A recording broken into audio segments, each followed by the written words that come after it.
MI6 ka pulis. Wala naman ako inutusan. Tanga talaga.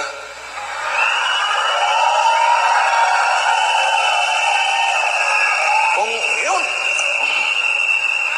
Kaya nga, sobrang, it's really confusing.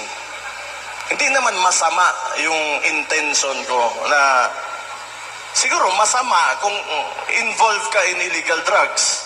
But, you know, for the people na ayaw nila na kumain ng sabo yung anak nila, yung kapatid nila, ayaw nila mag-shrink yung utak. Bakit, why is it an issue for them? Itong DILG. Bakit ang dami nyo maniobra para... Pakialam nyo ba kung yan yung platform ng Davao City? Ayaw namin talaga ng droga.